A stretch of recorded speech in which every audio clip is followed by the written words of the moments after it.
Well, hello. Today we are here with Chef Christy, otherwise known as Christine Seeley King, a friend of mine, low these 20 years. And she's a chef, and she's here today to talk to us about how cookbooks are organized. So first thing first, Chef Christy, tell me, when you get an educational text like a cookbook, an informational text, how do you, as a professional chef, look at a cookbook? Well, just like everybody else, I look to see if there are pictures because photographs really sell a dish. We eat with our eyes first. And so if I see a dish in a picture that looks really appetizing, then that's going to be something that's going to definitely sell me on it. But the first thing that I open a cookbook to look at is the index because I want to see how useful it's going to be for me to be able to access information quickly. And the table of contents and the recipes and the formatting of the book are interesting, but in practical use, I'm going to flip to the index every time. And so if a cookbook doesn't have an index, that's going to be a really big red flag for me that it's really not going to be something that's helpful. Unless it's a really good specialty cookbook about a very specific small interest area, in which case I might take it even if it doesn't have an index. But if it's going to be a practical text for me to use on an ongoing basis and not just an oddity that's going to sit on my shelf, then the index is going to be the most important thing for me to be able to use. Mm-hmm. So let's take a look at this first cookbook here. Okay. And if I hand you this cookbook, what would you do with it first? Look at the cover and go, ooh, what a pretty cake. And that's good. And, a big cover with a nice appetizing picture on it is certainly important. Because for a cookbook author, you want somebody to pick up your book and go, that looks delicious. You don't want somebody to pick up a book and go, ugh. That would be really bad. Mm-hmm. So that's a really good, important thing. And then I'm going to look and see if it really has any information. 2001 annual recipes. This book is organized a little differently in that it goes by the season. So it tells you recipes that are going to be good for you based on not only the holidays that happen in the season, but I haven't really looked at this much, but I'm going to assume that the recipes are going to follow what foods are available seasonally. Mm-hmm. So it's going to give you a recipe in April, I'm just going to guess, that there's going to be a salad of baby greens in here because that's what's coming up in that time of year. So that's a really interesting way to organize a cookbook, and seasonal and local and organic are all very popular items right now. I certainly try to eat as much of that as I possibly can. So that's a really interesting way to organize a cookbook, and I would spend some time looking at that because it's a little different. And then I just kind of flip. I just kind of do what do I find? If I flip to this flavor, smoked for flavor. For main dish to unusual sides, let the wood chips do the work. Now that's an interesting grab for me because not a lot of cookbooks talk about working with wood chips. So that's going to tell me that there's a little more technique maybe in some of these recipes that's going to interest me. So I might then, actually start reading the paragraphs, the descriptors, and look and see what some of the sample recipes they've got. So lots of good things in this book about a little bit of difference that might catch my eye because I've looked at a lot of cookbooks over the years, mm-hmm. and I can, flip through one pretty quickly and go, or, never heard of that before, or, ooh, look at that picture, isn't that pretty? Aren't those beautiful? Look at that. How would I make those? I'm not exactly sure how that texture would happen. So things like that are going to catch my eye and make me want to look into it a little bit more. Those are all great things in a cookbook. All right, so as a person who's very familiar with cookbooks, I'm going to spring a cookbook on you called The New American Cooking the South. Okay. All right, so just judging by that, what you can read from the cover, what will you assume about this cookbook? Well, since it's from Williams-Sonoma, I'm going to assume that there's a lot of gadgets in here. Uh-huh. Because Williams-Sonoma is a gadget company. They sell kitchenware, and mm-hmm. so I'm going to assume that that's going to follow through into the recipes that they give me.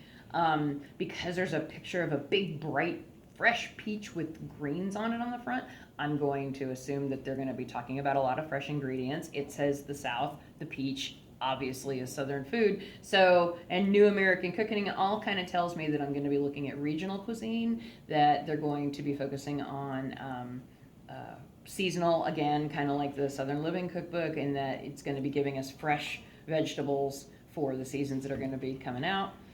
And I've never heard of Ray Overton, but I'm going to assume that he knows what he's talking about when he's talking about a cookbook. And on the spine, I see that it's a Time Life book, so that gives me a little trust, because they have been publishing cookbooks for a really, really long time. So I'm going to assume that the formatting is going to be good, that the recipes have been tested, that the amounts are going to work out right, and things like that. So that gives me a little trust in the overall formatting and basis of the recipes in the book. Here comes another one flying in at you. Okay. There's the 200 calorie recipes, hints, and tips from Cooking Light. Okay. Okay, let's see. Eat Smart Guide. Well, that's interesting. I might wonder what that is. My first thought when I see the word calorie on the front of a cookbook is next. Really? Yes. I very rarely would pick up a book that tells me that it's a diet book, or that it's about counting calories, or maybe Cooking Light's a really good magazine. Their recipes are good. So that would make me say, well, okay, again, like looking at the Time Life or the Southern Living, these are names that we know. So that might give me a little confidence. But the big 200 calorie banner across the front is such a turnoff. Seriously. This was put out by people who do a magazine. And this is a magazine banner. And it looks much more like a magazine cover than it looks like a cookbook. Right? Good. All right, now I'm going to be really, really sneaky, and I'm going to Okay. hand you this next cookbook, which you might just be familiar with. Oh, well, now, obviously, this one's going to be delicious. Look at that big picture. And, oh, Christine Seeley King, really? Oh, she's just wonderful. I'm sure this is going to be great. Actually, I've never heard of her, and who the heck is Gluten Smart Press? So this is, if I didn't know that this was my cookbook, I would say, huh. But it says easy, gluten-free, entertaining. And okay, gluten-free is a very popular thing right now. I happen to be gluten-free, which is how I got asked to write a gluten-free cookbook. But it's not just a gluten-free book, it's gluten-free entertaining, which tells me that there's a specific focus to this book. And it's a little book, it's not very big, so that tells me that this is a much more closely focused book, and that I'm going to get a specific set of ideas, whereas the Southern Living book is a year, and it's going to be across the board, all different kinds of things, and the diet book is going to be probably a lot of different kinds of recipes. This one is very specific to throwing parties, so that's going to attract me. The fact that it's got this big, beautiful picture on the front is going to be great. And let's see. There's some information on the back. It gives me a list of some of the recipes that I might see inside, so I don't even have to crack the book to see a sample of some of the things that are inside.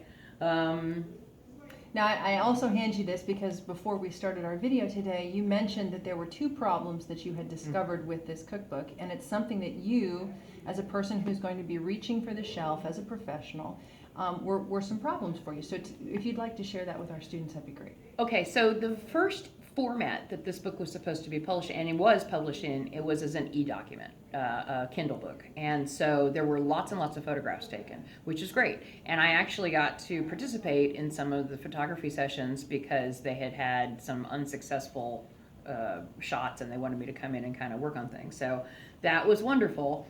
And in the process of going through those, I realized that they had paired up some photographs with the recipes that didn't match at all. So this was, you had a recipe, and the photograph that went with it wasn't the right dish. Wasn't the right dish. And in one case, they had gone to the store and bought things off the shelf and opened the package and put it on a plate and taken a photo of it, which was so obviously not what was in the photo that I was able to say, no, that's not right. Then there were a couple of pictures that were like, well, I don't really like the lighting, and they went, yeah, get over it. So when I was able to say, no, that's just not even the same dish, there is a recipe for an example. There's a recipe in here for an almond tart, and it's for a pie crust. And specifically, the recipe makes a gluten-free, almond-based pie crust. Okay, imagine that in your mind. It looks like ground nuts, right? They had gone to the store and bought a regular pie crust, like a pre-made wheat pie crust, and then put the tart in that. It was still in the pan, in the aluminum pan. It so didn't look like the recipe that was in the book. So I said, really, let's remake this. So that was one thing. Now, in the print version of the book, there are no photos. So those didn't even make it into that. And I would prefer to have that, but it's pretty expensive. And if you're not Cooking Light or Williams Sonoma or Southern Living, you may not have the money to put into a cookbook to be able to put those photos in. So that was the case for Gluten Smart. They're a smaller company. The other thing that I have noticed recently is I was at a cooking store and I was doing a class and I had pulled my cookbooks out so that everybody could see them. And when we were cleaning up, I went to put them back on the shelf. And when I did, I realized they hadn't put anything on the spine. There's no way to look at this cookbook on a shelf and see what the book is.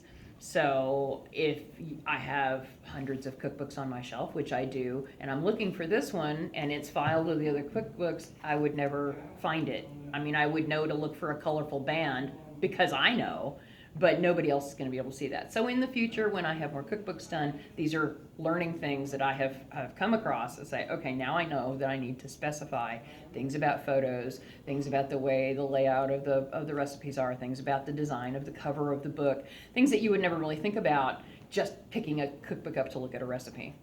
Excellent. Well, Miss Christy, Chef Christy, thank you so much for coming in and talking to us about how you, a professional chef, use these informational texts each It's and my every day. pleasure. Thanks very much for having me. Thank you.